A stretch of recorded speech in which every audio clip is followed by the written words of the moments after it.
안녕하세요. 정진하이테크 정태경입니다. 오늘은 2015년 모든 전기공장에 해당 지역 기관에서 별점 공문을 받았을 겁니다. 샌딩룸을 설치하라고. 공장마다 다 여러가지 방법의 샌딩룸을 설치하고 있는데요. 여기에 대해서 명확한 답변을 드리겠습니다. 2014년 9월 25일 날 환경부에서 전국 광역지자체에 별첨의 공문을 보냈고, 각 해당 지자체에서는 해당 공업사에 별첨의 공문을 보냈습니다. 그 별첨의 공문 내용은 대기환경보전법 23조, 그 다음에 대기환경보전법 시행령 11조, 대기환경보전법 시행규칙 25조, 시행령 별표 2, 시행규칙 별표 3에 준한 겁니다. 보건본법은 국회에서 법을 바꾸기 전에는 바꿀 수 없는, 이미 확정되어 있는, 우리가 어떻게 할 수 없는 내용의 사항이죠. 그러면 이 법에 대해 가지고 가장 원만하게 해결할 수 있는 방법에 대해서 저희가 찾아봐야 되기 때문에 각고의 노력으로 각 정비사업조합에서 환경부 및 여러 기관과 많은 협의를 하여서 여러 가지 결론을 도출해냈습니다. 하지만은 명확한 돌출에 대한 이해가 부족해가지고 정비공장에서 아직 많은 이해 부족으로 여러 가지 애로점을 가지고 있는 부분이 있습니다. 이 부분에서 짧게 간단 명료하게 설명을 드리겠습니다. 이 답변을 드릴 수 있었던 것 자체는 2016년 5월 환경부 대기관리과에서 배출시설 허가신고 및 업무 처리 절차에 대한 자세한 세부 지침이 있었습니다. 이 세부 지침에 준해서 상세하게 설명드리겠습니다. 대기환경법 제 준하에서 있는 부분에 대해서 내용들은 너무 법은 머리 아프니까 간단하게 설명을 드리겠습니다. 대기환경보전법에서 우리 정비공장들이 유의해야 될 사항은 딱 두 가지입니다. 무엇이 알아야 될 사항은, 내용을 보시다 보면은 허가증을 보시게 되면 분리시설하고 방지시설이라는 단어가 나옵니다. 이 방지시설은 뭐고 분리시설은 뭐냐라는 부분에 대해서만 명확하게 아시면 됩니다. 분리시설이라는 것은 작업 공간입니다. 작업 공간. 내가 자동차 샌딩할 때, 샌딩 작업할 때 작업하는 공간입니다. 분리시설은 작업 공간은 먼지가 날리지 않게끔, 외부로 날리지 않게끔, 비산되지 않게끔 막아라. 그러면은 막는 데 있어서의 크기, 규격이 있느냐? 네, 전혀 없습니다. 소위 말로 내가 원하는 대로 막습니다. 단 어디에다가 허가시설이기 때문에 반드시 건축물 내에, 내부에 내가 어떤 형태의 모양이든 어떠한 형상이든 어떻게 하든 차가 들어가서 작업할 수 있는 공간 자체를 막기만 합니다. 세모로 막아도 되고 동그랗게 막으셔도 되고 원하는 대로 막고, 높이도 원하는 대로 내 작업이 원활하게끔 막으시면 된다. 그게 분리시설입니다. 내가 차가 들어가서 작업하는 공간의 먼지 자체가 외부로 비산되지 않게끔. 그러면은 공간에 막는 거는 뭐 적벽돌을 쌓아야 되느냐, 샌드위치 판넬을 해야 되느냐, 여러 가지 논란이 있는데, 환경부 최종 2016년 5월 지침에 따르면은 어떠한 방법으로 막아도 관계없습니다. 단 어떻게? 바람의 영향을 받지 않게끔, 영향을 받지 않게끔 막으라, 이렇게만 지침이 되어 있습니다. 그러면은 내가 공장에 이렇게 있으면은 가장 좋은 거는 이렇게 막으시면 좋겠죠. 샌드위치 판넬이나 나무나 무엇을 가지고 고정벽체를 3면 정도 만들고, 앞에는 자바라 호스나 요즘 많이 쓰는 투명 그 비닐, 두꺼운 비닐이 있죠. 그런 비닐 가지고 여기를 막으시면 됩니다. 차가 진입이 원활하게끔. 가장 좋은 거는 세면을 막았으면 제일 좋겠지만은 고정벽체로 안 되면 부득이 안 되면 두 면을 막아도 무난하다고 지침에 나와 있습니다. 왜 이렇게 막아야 되느냐? 본시설은 허가시설입니다. 허가시설이라는 것은 장기적으로 사용해도 크게 형태의 변질이 없게끔 막아주셔야 된다. 비닐로 커튼으로 슬쩍 쳐놓고 난 뒤에 난 막았어 라고 하시지 마시며, 이거는 잘못된 부분이고요. 샌드위치 판넬이나 또는 두툼한, 그 다음에 자바라 호스가 아니라 자바라 칸막이 있죠. 식당에서 많이 쓰던, 또는 여러가지 어떤 형태로든 막아서 들어가는 공간만 확보하시면 되는 게 분리시설입니다.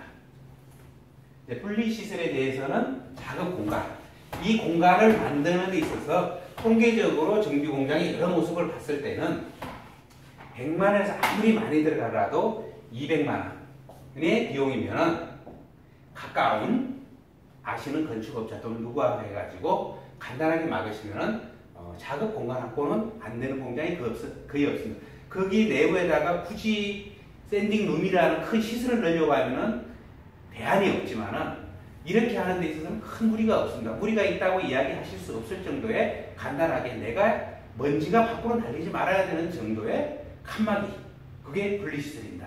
단 장기적으로 손상의 우려가 좀 없어야 된다는 것. 두 번째, 방지시설입니다. 자, 방지시설은 이 분리시설 안에 있는 먼지 자체를 대기 중으로 날릴 때 이 안에 먼지의 농도야 어떻든 대기 중으로 나가는 공기 맑아야 된다. 나의 이야기를 위해서 대기 중에 그 오염된 공기를 내보내서는 가능하다고 이야기할 사람은 대한민국에 한 명도 없을 겁니다. 맑아야 된다. 이 맑아야 되는 맑음의 정도는 지역마다 다 다릅니다. 서울에서는 맑음의 정도가 좀 높아야 되고 지방자치에서는 맑음의 정도가 좀 낮아요. 이게 환경부 지침으로 지역별의 어떤 나와 있습니다. 그 내용은 제가 나중에 다시 자료로 첨부해 드리고요. 맑아야 된다. 그거 거부할 사람 없습니다. 그러면은 여기서 오염된 공기 속 내에서 맑은 공기로 나가는 과정에 어떤 기계시설이 하나가 있습니다. 그래야지 먼지하고 공기하고 끌어낼 거 아닙니까? 요 기계시설을 방지시설이라고 합니다. 그럼 방지시설은 어떤 요건을 가져가야 되느냐? 우리 정비공장 너무 잘 아실 겁니다, 다들. 샌딩 집중기 하나 갖다 놓고 기계 갖다 놓고 1년 내에 한 번도 가동을 안 한다. 먼지 선풍기 날아가야 대기 중으로 다 날리죠. 이분들이 과연 정상적인 사업을 하시느냐? 환경부나 모든 분의 이야기를 들어보면 이분들이 나라 경제를 망치는 장본인이라고 하신다. 나 하나 먹고 살기 위해 가지고 대기 중에 오염된 공기를 막 쏟아 부물해 가지고 정상적인 사업 활동을 하는 사람들의 사업 경쟁력을 갉아먹죠. 가격대 미쳐가지고. 그게 이제 환경부 담당 사무관님의 답변이셨고, 그래서 강력하게 단속을 해야 된다는 취지셨습니다. 그러면 여기에서 나온 공기를 대기 중으로 날려보낼 때 걸러줘야 된다. 걸러줘야 하는데 어떻게 걸러줘야 되느냐? 걸러주는 장비 색을 때는 다들 기가 막히게 하십니다. 그런데 한 번 쓰고 안 쓴다는 게 문제죠. 그래서 법 시행규칙에 있는 게 적산전력계입니다. 네가 장기적으로 지속적으로 썼음을 증명해라. 확인할 수 있게끔 해라. 두 번째, 이 기계 색을 때는 잘 됩니다. 한번 딱 쓰고 나면 고장나가 쳐박습니다. 네가 연속적으로 이 기계가 지속적인 성능을 발휘하고 있음을 확인할 수 있어야 된다. 이 두 가지입니다. 이 법이 잘못됐다 하실 수 있는 분 한 명도 없을 겁니다. 단, 이 법을 못 지키는 사람들이, 지킬 수 없는 장비업자들이 법을 오도하고 있을 뿐이죠. 그러면은 어떻게 해야 되느냐? 대기 측정 공정 시험법이 있습니다.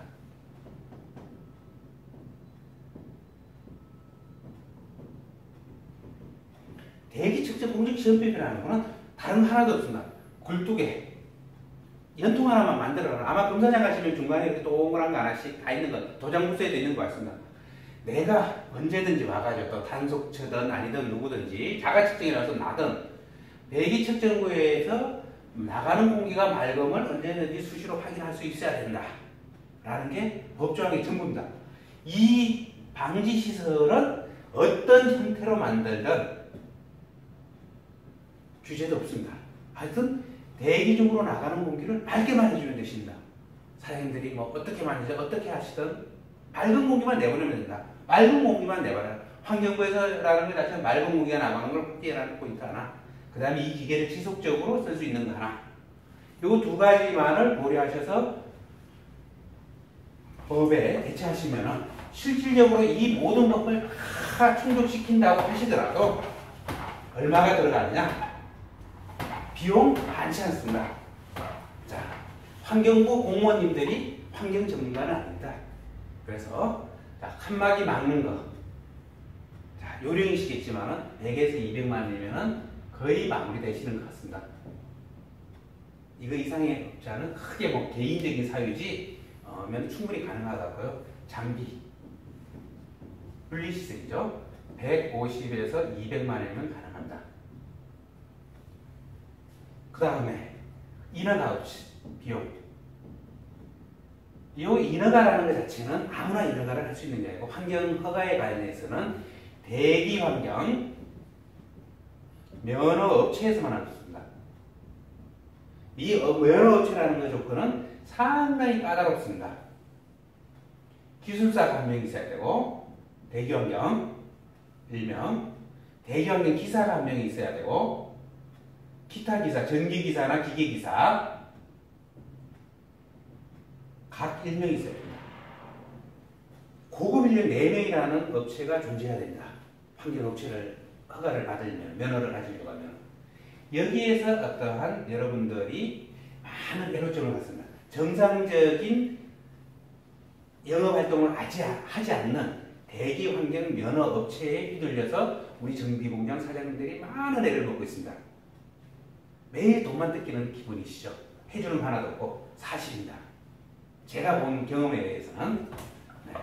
그래서 요거 자체만 해결하시면은 관계없습니다. 그러면은 인허가 비용이 보통 30에서 70만 원 정도를 받고 있습니다. 지역에 따라서 여건에서. 다 해야지 400에서 500만 원이시면은 아주 깨끗한 환경에서 정비하십니다. 정비 공장에 가시니까 이런 말씀을 하시더라고요. 나는 마스크라도 작업하는데 내가 샌딩하면서 마스크라도 쓰고 작업을 하는데 저 옆에 판건반 저 옆에 사무실에도 이 먼지 이 미세먼지는 다 덮어쓰면서 일하는데 미안해 죽겠다고. 정비공장 적은 돈 가지고 깔끔하게 활용하실 수 있습니다. 왜 이렇게 저렴하냐? 비싸야 될 이유가 없습니다. 그 다음에 장비? 뭐 일주일에 한 번, 한 달에 한 번 쓰고 버려야 되는 장비? 아닙니다. 이제 계속 지속적인 연구 개발이 이루어지다가 보니까 좋은 장비가 많이 개발돼서 아주 적은 비용으로 관리비 없이 쓸 수 있는 장비 개발하겠습니다. 저희 장비 개발한 장비 유비클린 JUC 1000을 참조해 주시면 좋겠고요. 그 다음에 저도 장비를 개발했지만 참 나쁜 장비 수입업자 또는 장비 장사가 좀 있습니다. 장비 장사분들은 대기환경보존법에 내 장비가 접촉되는지 안 되는지 다 알고 있습니다. 그런데 장비 기준에서 이 부분이 있습니다. 한국산업기술시험은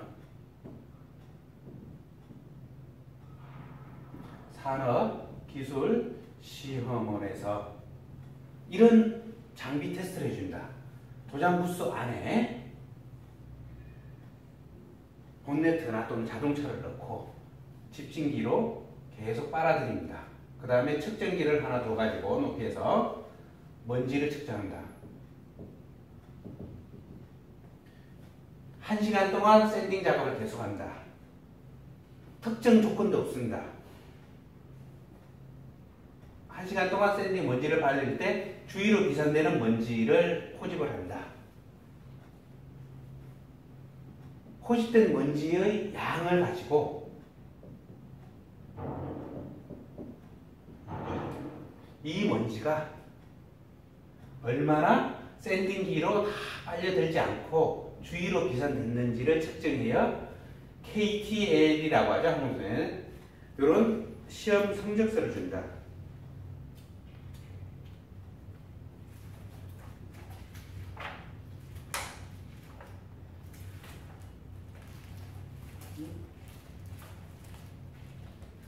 네, KTL에서 이런 시험 성적서를 준다. 이 성적서는 KTL에서 준 거는 새 장비일 때 잠시 1시간 동안 새 장비일 때 살살 작업도 살살 그치지 않게끔 살살 했을 때 먼지가 날리지 않는다는 단순 성적서입니다. 근데 이번 성적서 가지고 인허가를 요청하시죠. 가능하다고. 대기환경공정법 시험법에 있어 따르면은 이 장비가 연속적으로 사용할 수 있는 적산전력계와 연결이 돼야 되고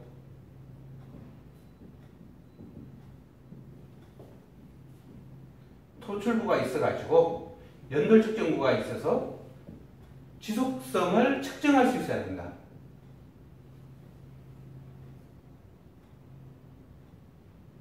이 부분이 없이 나는 단순 성적 가지고 인허가 냈다. 어떻게 보면 공무원 협박이죠. 잘 몰라서 환경부는 대기환경면허업체에서 했는데 잘 몰라서 가능하다 했는데 공정법에 따르지 않고 인허가를 왜 다른 지자체에서 해줬는지 안 해줬느냐 하면서 서류가 계속 접수되고 있고 그 다음에 그렇게 인허가가 나고 있는 상황입니다. 뭐라고 말씀드릴 수는 없지만 나중에 시정명령이 내려오게 되면 모든 책임은 사업주가 책임져야 됩니다.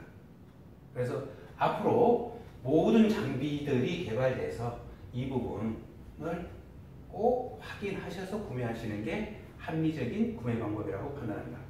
감사합니다.